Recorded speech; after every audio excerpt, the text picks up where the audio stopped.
Hello my dear lovely students, I hope you all are healthy at your home. So in this video today we are going to start a new chapter of English 1.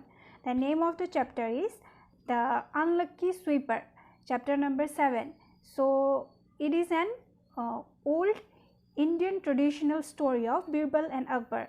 All the stories of Birbal and Akbar are very interesting, isn't it? So we are going to read today one of them.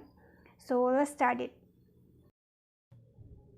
The main characters of the story are Akbar, who was a great Mughal emperor. Okay, he was a great king. Then Birbal, the wisest courtier of his palace. That means he was the wisest person.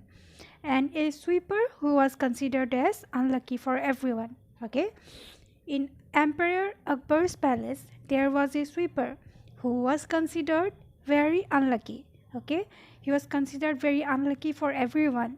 The courtiers and all the people of that palace believed that if anyone saw the sweeper first thing in the morning, he will have a very bad day. That means the sweeper is unlucky. Okay, his face is unlucky. So one day in the morning time, Akbar, he woke up early and decided to take a morning walk in his garden. And as he stepped out, he saw the sweeper who was cleaning the path in the garden. Okay, he was cleaning there in the garden. So the sweeper showed some respect. He bowed his head and went away quickly from there. As he saw the king is there walking there, he ran quickly from there. Okay,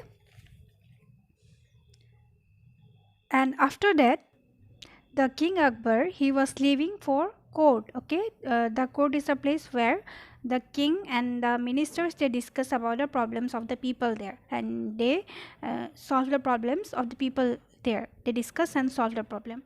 So at the time, he received a very bad news. The bad news was that his brother-in-law was sick. Okay, so what he did, Akbar went to visit his sick brother-in-law, and on the way back to his palace, when he was coming back to his palace, he slipped on the stairs and his ankle got twisted and he was injured. Okay, his leg was injured.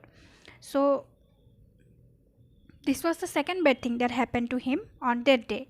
He put on a bandage there. Okay, and went to court. Again, after putting the bandage, he went to the court and saw that Raja Birbal, the wisest courtier of his palace, was absent. He was absent that day. So not much work was done that day and he was feeling bored. Okay, as he was bored, then he again returned to his chamber. Okay, chamber means his private room for taking his meal. He went to take his meal. Then as he picked the glass of sherbet means juice. Okay, a fly or a insect fell into his sherbet and he felt it so annoying. It was so irritating for him and he was upset that time that all the bad things are happening to me, and he got up without eating anything. So as he got annoyed and he didn't eat anything, his begum means his wife. Okay, his wife, she got angry and they had a fight there. They had some kind of argument and they had a fight, and his wife also, she left angrily from there. Okay, she half angrily, half means angry. Okay, bad temper. So after all this thing, in the afternoon time, he was resting in his bed. Okay, and he thought over all the things that happened to him, over everything. And after some time, he just thought himself that maybe it is because of the unlucky sweeper that I have seen in the morning time. He was the first thing, his face was the first thing in the morning I have seen. So he was the culprit. Okay, the King Akbar thought that he was the culprit. Every bad thing that is happening is because of that sweeper. In the evening time, okay, he bought the sweeper and kept him in the prison. and announced in the court that he will punish the sweeper, okay, punish him, and he will be hanged on the next morning. So the sweeper was he was sad, and he also pleaded for mercy. He asked to forgive him, okay, to Akbar. But Akbar made his mind. His mind was not going to change. So in the next morning, Birbal came, okay, and he heard about all the incidents, all the bad things that happened to Akbar's, and also Akbar's decision, okay, what he have decided about the sweeper. So he went to the prison and he requested the officer there, the jailer, okay, the officer of the jail, to allow to meet the sweeper. And the jailer there, he allowed Birbal to meet him. So the sweeper meet him, and he advised the sweeper about what to do now, what he should do to save his life.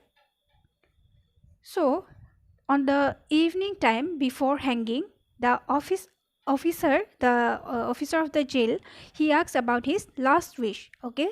The sweeper said that emperor saw me first, okay. He said to the jailer that emperor saw me first, so he had a bad day. He agreed with that, okay. For him, the king Akbar was having a very bad day, but he was going to die. He will be hanged, and the first thing he saw in the morning was King Akbar, okay. So he requested to inform the other people and the emperor as well that if anyone sees emperor first thing in the morning, he will be hanged like the sweeper. After listening this, the jailer, he went to the emperor, and he told what the sweeper told him to inform. So after that, Akbar called the sweeper and said that I know Birbal had taught you this, and he have advised you what to tell and what to do. So the King Akbar, he realized his mistake at that time, okay, that he was going to punish the sweeper unfairly. So he realized that the sweeper was not unlucky. He was not a unlucky person. It was the king who was superstitious, okay, and without any mistake he was going to punish him. That was a injustice, yes or no? Then Akbar took his word back and let the sweeper go home. And at last, after all this, Akbar thanked Birbal. Why he thanked Birbal? Because Birbal advised the sweeper to tell this, okay. And for this, the at last the king realized that it was not his mistake, okay. It was not the sweeper, okay. He was not unlucky. It was the king or the people who were superstitious, who were believing all these things that was not real, okay. So he realized his mistake and he thanked him for pointing his mistake, for being injustice, okay. And he was going to have a grave injustice there. Grave injustice means a serious mistake, okay. Serious mistake he was going to do. So the moral of the story is that we should not blame others for the things that are happening to us. Like if a black cat or a cat passes across the road, we are in our journey, so the cat is not unlucky. He is just going to his home, or he is just crossing the road, okay, like other people. All these things are superstitious. We should not believe on these things, and also we should not judge people quickly as by their looks, or the one is lucky, unlucky, ugly, beautiful, okay. We should not judge anyone very quickly. I hope you have learned many things from this story and you have enjoyed as well. So thank you for listening. If you have doubt, please call me. I will explain to you. Thank you so much.